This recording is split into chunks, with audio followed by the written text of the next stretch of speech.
Welcome to this week's Dissecting Design. We're going to be taking a look at the recently released Celeste, a 2D platformer that has been getting a lot of buzz for its unique take on storytelling dealing with depression, great pixel art and soundtracks, and its assist mode, which people have been talking about how much it adds to the accessibility of the game and the genre. But for our video today, I want to take a look at this game, and I hate to say it, but I don't think this game is as accessible as people say it is, despite having these options. So before we get going, where I'm at right now in the game, if we come over here, you can see I am pretty far along. I need to complete or do more with the B-side stuff, which I figure maybe I'll turn those into separate videos. You can also see I have a whole lot of deaths. But I'm going to start a new file here, that way this file stays clean, and we'll talk about the basic gameplay of Celeste next. Alright, we're in the first level of Celeste, and we're going to talk about the basic gameplay and go through this. Celeste is obviously a 2D platform, with the design built around essentially the environment being a puzzle. And I hate to do it, but I'm going to have to lower the music just slightly, so that you can hear me more there. But we have a very basic moveset: move, jump, climb, and a dash. You can only dash one time at the start before having to touch ground. Hidden in each level are various collectibles: the strawberries, a special alternate difficulty which we'll try and find, and a crystal heart. The game is broken up into the different chapters, which each focus on a different kind of environmental hazard and challenge. So we're about to come to it right here.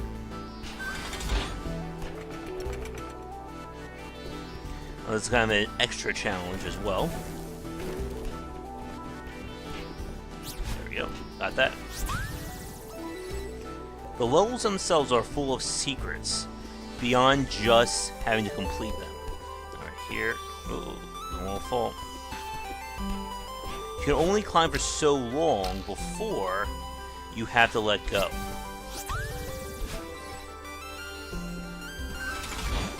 Look over here, we have another secret. There are points of no returns in the levels. However, you can always restart these sections. Oh. And do that from the main menu. Oh, I dashed right through there. But the game will checkpoint after each room.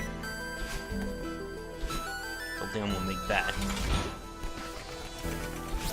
Now, in terms of instruction, Celeste doesn't really give you a whole lot, and keep that in the back of your mind because we'll be talking about that in full in a few minutes. So here we have like a little special token that gives us a double.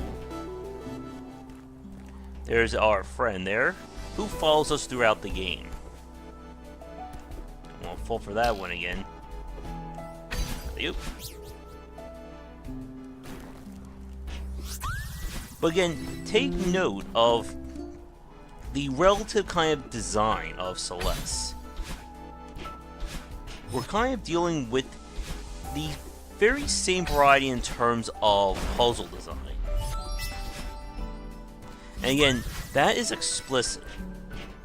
Each area has its own unique twist that then plays into the level design for that whole section.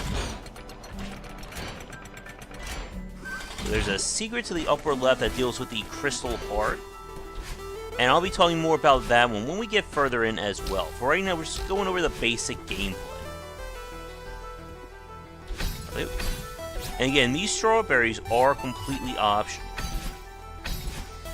And that was explicitly designed that way for what the developers wanted to promote in terms of accessibility with the game. You can't fool me. I know your secrets. Oh. Can I make it? Let's see. Aha. And yes, there are secrets within secrets in this game.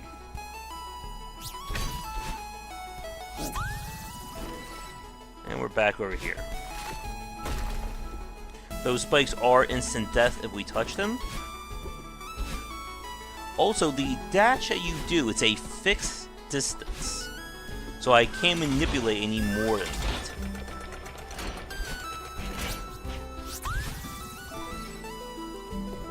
Oop. Oop. Don't want to mess that up. Now, while you're not seeing it, there are sections in each level of Celeste. There we go. I was getting myself killed here. And what I'm looking for right now, I'm going to skip that strawberry as well, is the B-side. The B-side challenges are the extra special, oh my god, why is it so painful challenges in this game. And I'm going to try and show off part of it later in this video. Did I miss it? Yes, I did. It's right over there.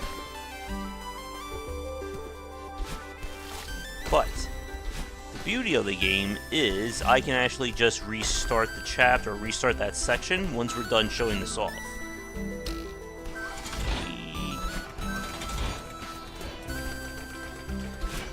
Now, I hope you guys are taking notes on the level design. This actually ends the level right here.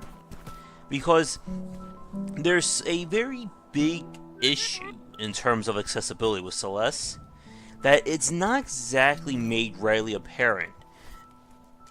I'm going to skip the cutscene. And the level's done. But as I was saying, Celeste's main promotion is, again, dealing with trying to be designed for every kind of player. And before we talk about the assist mode, I'm going to pop back in here for a second. And it should be right here. Yeah. Over here.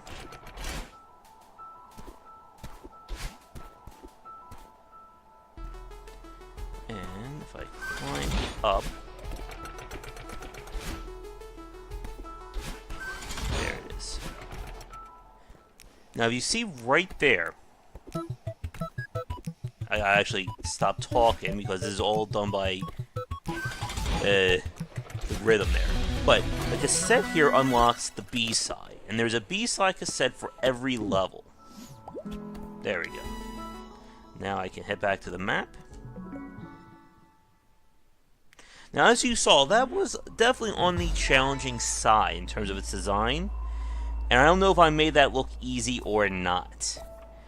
But for our next part, I want to talk about what it means when you want to get assists in Celeste.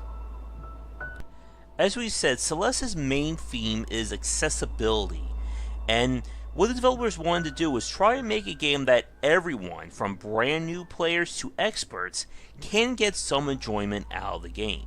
And to facilitate that on the new player side, we have assist mode. So whenever you go here, you get these little bit of knowledge. Keep that part in the back of your mind. Challenging but accessible game. Alright. And so we're going to turn it on. So now, I'm going to load up. Well, first of all, I can actually skip. We can actually skip every level in the game. I think I just found the new speed run for 80%. Yeah, that's right. I can just literally skip every level if I wanted to. But I'm going to load up. Let's see, what's a good level to show off? Actually, I'm going to do that one later. Yeah, that should be good. So I'm going to go to level 2.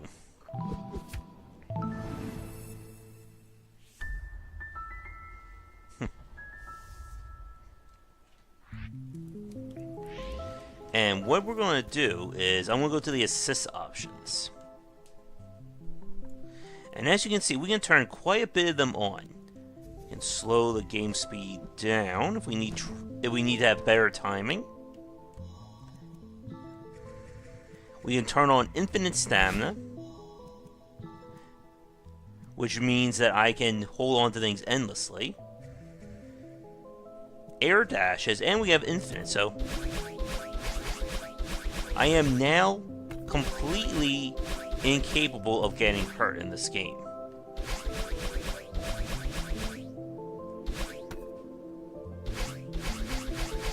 And again, these options are designed for people who are having trouble with Celeste. So at this point, this is essentially a cheat mode, and we've broken the game, I think, completely here. I can go anywhere I want. Don't have to worry about spikes.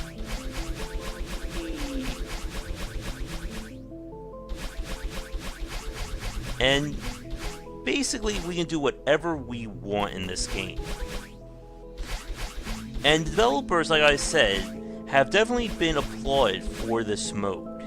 And I'm sure there's going to be articles, if they haven't been already, with people discussing why this kind of feature should be in more games. This is kind of like one of the little important parts.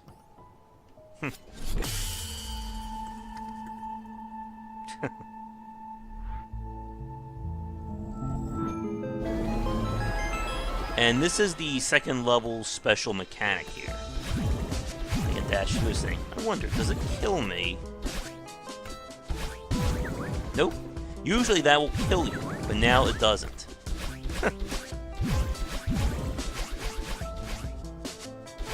So I'm sure there are speedrunners who are going to be looking at this. And yes, you can collect strawberries. And I'm sure you can also get the B-side challenges, even with assist mode on.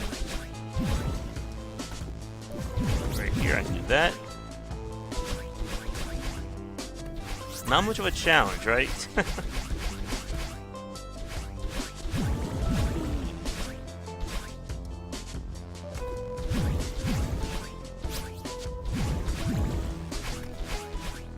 And while during that little intro blurb, it says that the game is meant to be challenging but accessible, as you can see, we can certainly do whatever we want.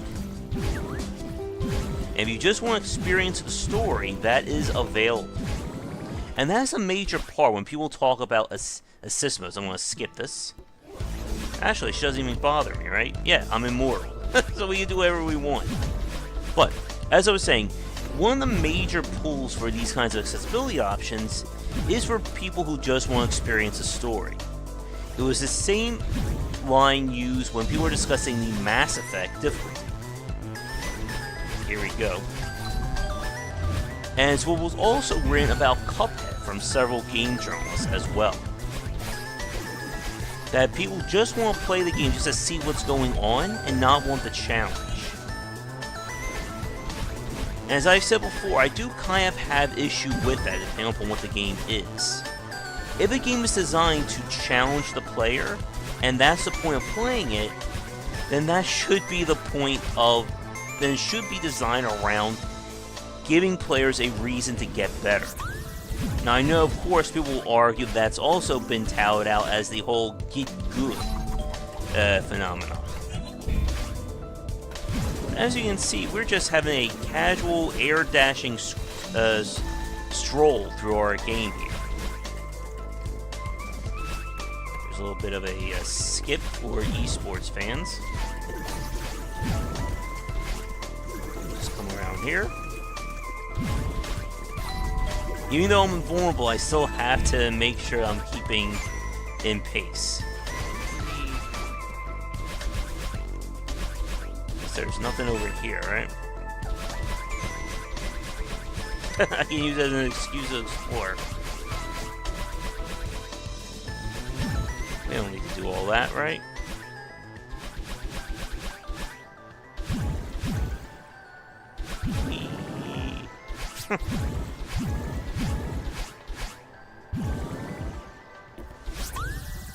But as we're going through this very casual play of Celeste right now, as you can see, with these modes turned on, basically anybody who picks up this game will be able to play through all the challenges.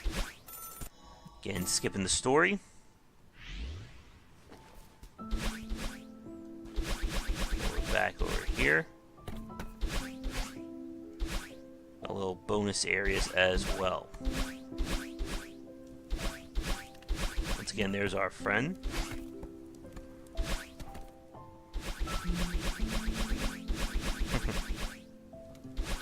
And yes, we can get very trippy with these levels.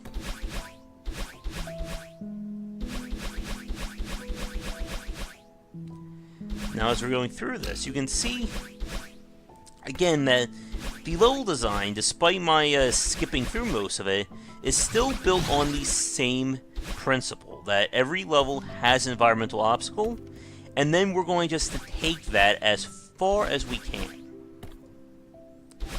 I honestly don't remember where the B-side is here. Yeah. But yeah, again, the B-side and the advanced challenges were built explicitly for expert players. And I'm going to probably load things up on my side next. Let's see, does it tell us anything? Nope. There's no indication as to whether or not you beat a level through normal or assist options. So yeah, we could actually go to the final major challenge if we wanted to, or the main challenge of the main game, and play right there. But as I said at the start, Celeste does have a hard side to it. And I'm going to show off the B-side of Chapter 1 next. And we're going to see what happens when the gloves come off. And then after that, we're going to talk about how Celeste may not be as accessible as the developers have said. But let's move on. Alright, the assist mode is still on, but welcome to the B-side of level 1.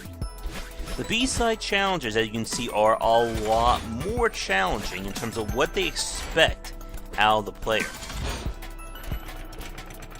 This includes having to properly manage your dashes, as well as figuring out just exactly what you're doing in that level. Now, another major point about the B-side is that there are no strawberries or hints of, at least not yet, in these levels. So it's just all focused on some incredibly difficult sections. Like, here's one that took me some time to solve when we were trying to do it over on the For Real. So I want to do that legitimately just to show you just what kind of thinking goes into these levels. Now, I left the assist mode on for a very specific reason. Because as you can see, the game basically allows anyone to play any part of the game, regardless of the difficulty or challenge thereof. So as you can see, we are going through this. It's very quick to go through the B-side when you're technically immortal. Oh. Just walk on those spikes. But this is also another good example of just how long some of these levels can get. Not just in terms of you figuring out the challenge, but in terms of the number of rooms. By the way, this is hurting my inner completionist, going through this level like this. And we're done. First, we just have to collect our little item here. And aren't we a pro player, folks? By the way, if we were to do that for normal, it would probably take a good 20-30 minutes, possibly, for me to get through that. But yep, the B-sides, again, are explicitly meant for expert players, and the idea is that if you're going to do the B-side challenge, you're not going to turn assist mode on. It's meant strictly for the high end of the scale. However, with that said, with the assist mode being able to do for just about any challenge, again, people are going to tout Celeste as an example of being a truly accessible game. But I want to talk about next why I don't think that's really the case. And it has to do with how the game teaches players organically through the levels or the lack thereof. And we're going to do that one now.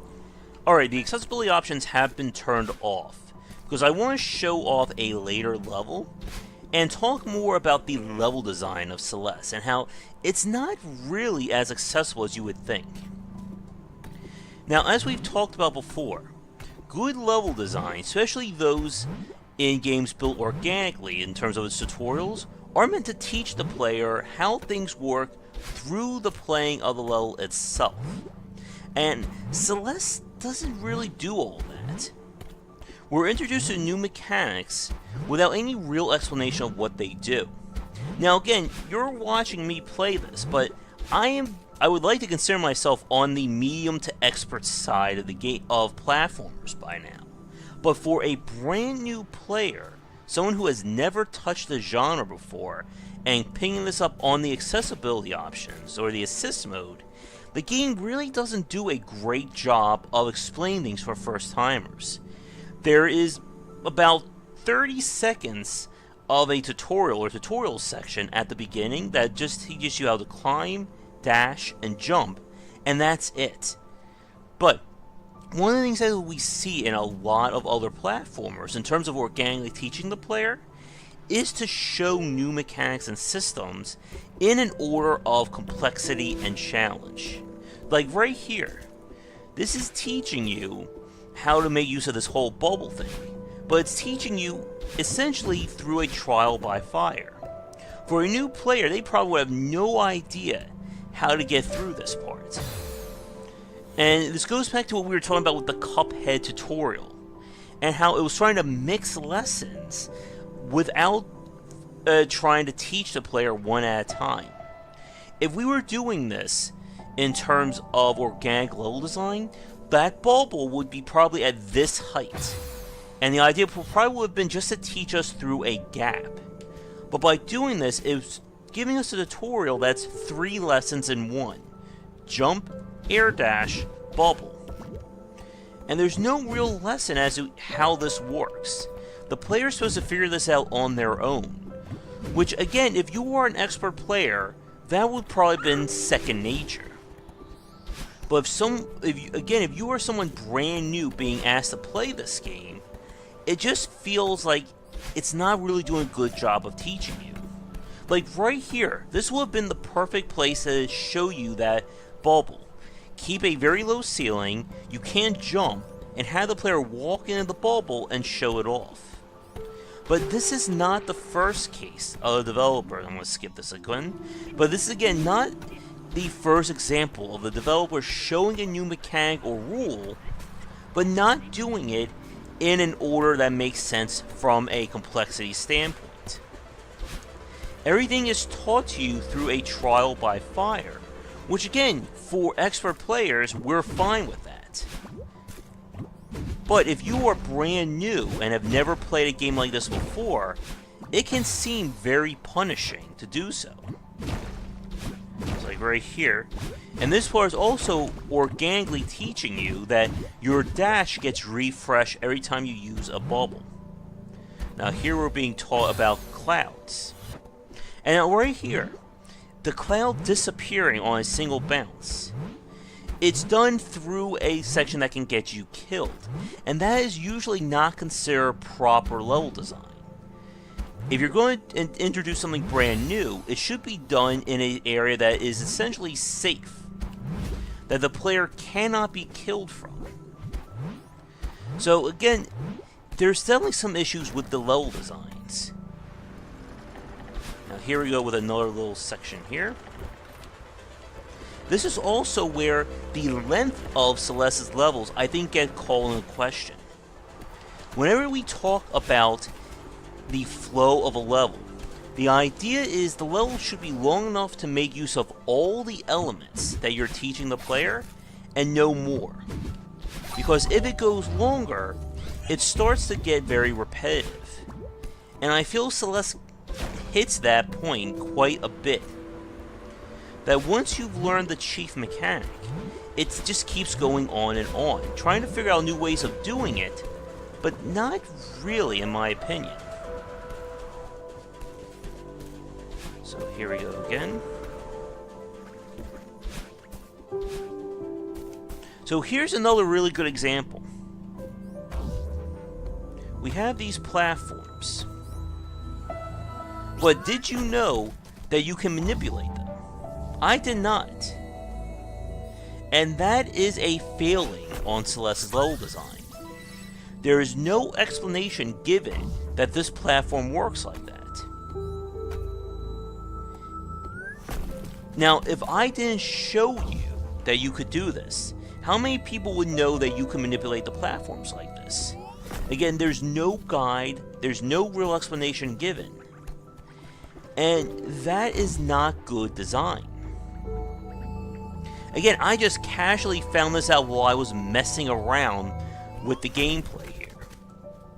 But that's not how you want to teach players, especially new players, how your game works. And there is a lot of understated elements of Celeste that you would not figure out if you didn't already know about it or you looked it up yourself. So here we go.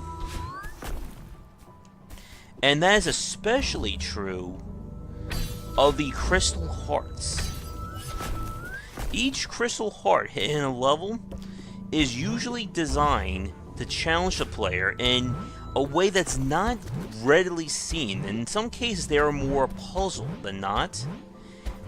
And again, that is not good design. You don't want to test the player on knowledge that they wouldn't know about otherwise. So here again, we have this kind of section. So let me do this. So in fact, in order to do that, I need to actually hang on that ledge. So, oh wait, actually, sorry about that. We can just do this. But now I have to do that. Oh, did I miss it? Oh, I did. Hell on the wrong way. But, as I said at the start, the level design of this game just does not do a good job, I think, of educating new players on what they're supposed to do. I need to make sure. Do I have infinite stamina off? There we go. Then when it runs out, that happens. And you can see that kind of good design in games like Braid, or even Super Mario Odyssey or the 3D Mario games, where a new challenge is always introduced to the player in the easiest form possible, and then it grows. And the point of that is that the player learns what to do in a safe environment. It then gets harder, and so on and so forth, until the player is basically asked to then be fully tested by it at the end of the level. But in Celeste, all the challenges really just seem to fold in together, I guess. Or they blur together, so it's not like there's an easy version of this, or a hard version. It just all feels the same. And like you're seeing, there's a lot of understated elements in terms of mastery of Celeste that the game doesn't really teach you, such as using the physics of motion to enhance your jump. And there's a lot more than that in the later parts. Some of the other advanced parts involve you having to do multiple dashes out of these bubbles. And again, for expert players, the people like me who have been playing platforms, especially the independent variety, this stuff will seem like second nature. But if you didn't grow up or had a chance to play this, it's very hard, I think, for someone brand new to grasp it. And this is where I feel that the assist mode may do more harm than good. Because someone's going to get frustrated and turn it on without really being able to grasp some of these advanced challenges. And similar to other games, such as, let me see, like Infinite Factory and challenging games from Zachtronics, if you skip the challenge, it then becomes a lot harder to get the schema and the mastery down for how you're supposed to play this further. So like here's one where you have to do this. So it's a case of once you start failing, it becomes a lot easier to keep failing. Hopefully I can make it in time. I don't think I can. And this is the risk I always feel when you give the player the option to skip challenges. If I can make it. There we go. That if they don't learn it, they're just going to keep failing. And as I said at the start, this is why I feel a game like Bloodborne or the Dark Souls games are a lot more accessible. Because they are built on subjective difficulty. And I don't think Celeste is a good case for that. And we'll talk more about, about subjective difficulty. It's hard to talk and play this game at the same time, folks. We'll talk more about why that is in our next section. But this is why you have to be really careful with having the ability to skip content. Because once you start skipping, it's very hard to not keep doing that. And I believe I should be at the top of this level, or near the end. Come on. And again, I'm skipping the strawberries just so that we're not spending that extra time. Now, one last thing about the accessible nature or the inaccessible nature of Celeste. One of the things this game really likes to do is the final sections will have very, and I do mean very long rooms, where you cannot, where if you die, you have to repeat the whole section over again. There we go, die. And there's definitely a sense of inconsistency, I think, in some of these rooms. As in, there are cases where you'll have a long room that will have the ability to view forward or view ahead and see what you're doing, while others do not. Even the strawberry, the distance you have to go to be safe and permanently collected, sometimes varies in these rooms.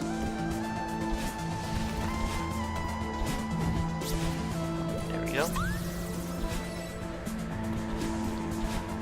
And you can definitely see, if you are an expert player watching this video right now, you can definitely tell that there are advanced speedrunning sections that you can do in this game. And that is definitely fine, because Celeste, again, has that hardcore edge built into it. But we'll just quickly finish this up. There we go, bouncing with that. For the most part, most of these levels or rooms have one or only a handful of ways to get through, just due to the mechanics that you're limited by. What the? Sometimes it doesn't feel like you're grabbing some of these edges. Come on, we can do it. I think it was like only a few more rooms. But again, this chapter certainly feels like it's on the long side of things. But I don't necessarily feel like I'm being tested in multiple ways. It just feels like I'm doing the same thing over and over again. Can we make it? And we're good. And that's the level. Again, we'll skip things here. So with that said, it's time to talk about subjective difficulty and what it means for games that are trying to be accommodating towards multiple players, and why I don't feel Celeste is an example of that. Difficulty design in video games can be very hard, no pun intended, to do right. And when it comes to games trying to be accommodating towards multiple skill levels, one of the more interesting ways of designing the difficulty of your game is what I like to call subjective difficulty. What that means is that the difficulty of a game is basically focused on the player's own knowledge base in the title, and that the game will be easier or harder depending upon what the player knows about how the game works. What that essentially means is the game is designed around one way of playing it, or the levels are built in one way, but there are multiple ways of getting through it depending upon what you know about it. So the beginning player may take the easiest or simplest route simply because they don't know there are other options, while advanced and expert players who know the full grasp of the mechanics can take another way through it. The point is that nobody is basically held up. I'm going to skip the cutscene again. Nobody is basically held behind or forced forward by the other players. If I'm going to play this game, and I'm an expert player, I don't have to wait for the game to quote-unquote get hard to be tested. But likewise, if I'm brand new, I'm not basically forced into the lion's den from the start. Some good examples of this kind of design would be games like the 3D Mario titles, Snake Pass, and even the Souls titles in a loose sense. The idea once again is that the more you play the game and the more you learn, it will change how you go through these levels. In Snake Pass, for instance, and we talked about this game in another Dissecting Design we did in the first, I think one of the first ones in 2017. But in that game, every level has an easy, a medium, and an advanced challenge, and it's built into the collectibles that you're finding. And the collectibles are hidden in different spots. So an advanced collectible in Snake Pass is going to be hidden in the hardest possible area in that game or in that level. So you are being challenged basically in different ways. And here's our B side right here. So, and it actually gets very interesting that the advanced challenge in an earlier level is easier than the easy challenge in a later level. And that's a major part of subjective difficulty. That as you go through it, the difficulty curve is still going higher. However, depending upon what you're doing in that level will be different. So it's kind of hard to explain by talking, but essentially, no matter how you play these games, you're still being tested and rewarded by learning it. But everyone can basically go at their own pace. You can see a different example of this in games built on puzzle solving. Again, something like the Zachtronics games, wherein expert players who fully understand how things work will be able to make use of these puzzles or these advanced solutions a lot quicker. But you can still play and get through the puzzles with an easy but not so optimized solution. So with all that said though, is Celeste an example of subjective difficulty with its assist mode? And I don't think it is. The game doesn't have the unique qualifiers that make up subjective difficulty. The first one is that the game provides suitable rewards and challenges for multiple skill levels built directly into the game space. In this game, there is only one real way to get through these paths. Again, there are advanced options for speedrunners, but we're all going to have to do roughly the same kind of challenge. While the strawberries are meant to provide advanced challenges, it's still not really teaching the player or rewarding them for learning it. And that's a major part of subjective difficulty, in that as I'm playing, I should be motivated to learn. I should want to learn how to be an advanced player, and then an expert player at it. And by doing so, how I play through the levels and how the levels unfold to me change. In Celeste, that is not the case. Once you're an expert player at the game, you're going to move through these levels quicker, but it's not necessarily a case of me running through them differently. And the levels themselves are more or less designed around expert play to begin with. And I kind of feel that the assist mode and the accessibility options are more or less a crutch. It's not being designed in a way that rewards or encourages the player to learn these challenges. Instead, it's basically if you can't beat it, you can take the mulligan, in a manner of speaking. And this is why I feel that the Souls games are more accessible. Because as anyone who's played them will tell you, they are built on starting out, a higher than normal difficulty curve compared to other games of its ilk. But once the player learns them, and they're still presented in an order of escalating progression and difficulty, the game becomes easier as you get used to it. This is why I feel that for a lot of people who play Soulsborne, most of the deaths you're going to have in that game are going to occur in like the first quarter or half. Once you've built up the knowledge base and the understanding of how the rules and progression work, the games become a lot easier. But, again, that's because of the subjective difficulty. Now, another part of subjective difficulty, again, is that you don't have to do advanced challenges, but they're there as a means of both rewarding the player and to grow their knowledge. So that once I start doing advanced challenges, I should then have the ability to go back to a level and run through it differently. And this is why we, again, go back to the 3D Mario games. Once I play through a level and do the advanced stuff, I can return to an earlier level and make use of what I know to then run through that level differently, and in the process, be rewarded because of it.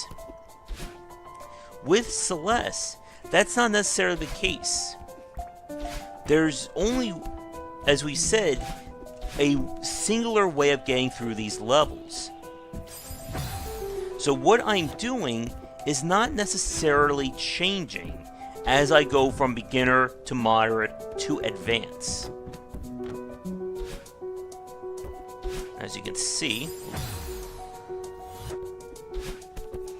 as I said, the game doesn't really do a good job, I feel, of motivating and educating new players on what that means, both in terms of explaining new mechanics and providing a reason and a reward for learning. And that's a big point about subjective difficulty. The player should feel rewarded and motivated to get better at it. But with that temptation of assist mode on, I don't feel like once you, again, go down that route, that it's just going to be the case of players just keeping that mode on. And while you won't see it again in this video, the crystal hearts and how they basically are challenged the player around even extra knowledge, I don't feel that's a good example or a good design. One of the crystal hearts, I don't know if we mentioned this, but it requires knowledge of Super Mario Bros. 3, a secret from that game. So there's no way you would know about that unless you look that up or already played that. And that is not good design in my opinion. The player should never have to leave the game in order to learn it. Now, I don't want to spoil the expert level, so I'm trying to keep things normal other than that one B side. But there are a lot of advanced and subtle elements to this game that you would not know about unless you were an expert at it, because the game really doesn't teach you organically to play it. And again, I feel that is a major misstep of Celeste. But with that said, I'm going to head back to the main menu and we're going to discuss my final thoughts on the game. Alright, time for my final thoughts. Celeste is definitely not a bad game. It has a great art, challenging levels, and it has that hook for beginning, advanced, and expert players. And despite some of my misgivings about the assist mode, it is a great idea to have. But it's important to point out that Celeste is not as accessible as people may say. This is a very hard game, and I don't think it does a good job of, if someone brand new hearing about Celeste and being accessible, trying to learn this game, I think they're going to get demolished by it. And this feels more or less like a game that was originally designed for expert players, that they decide like near like the end or like the 11th hour to then tune things down or provide the assist mode. And the problem that I have with it from a design standpoint is that these kinds of options are not built organically into the game.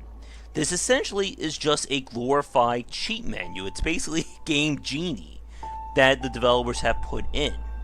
And I can think of other games, as we've mentioned before, who make use of subjective difficulty and or even just have advanced organic level design that do a better job of teaching someone brand new how the game works.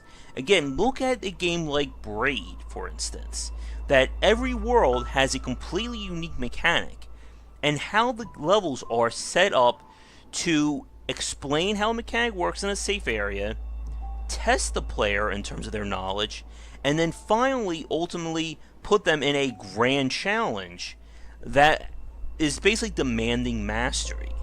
In Celeste, it just kind of feels like everything gets pushed together. And I'm having a hard time, and you probably saw this over the course of this video, of seeing if these rooms are really put in an order of complexity or order of difficulty. And the only exception to that are short rooms versus the very, very long rooms. And during our stream, there were a few times where it just felt like the levels were going on and on and on, and I'm just doing the same thing.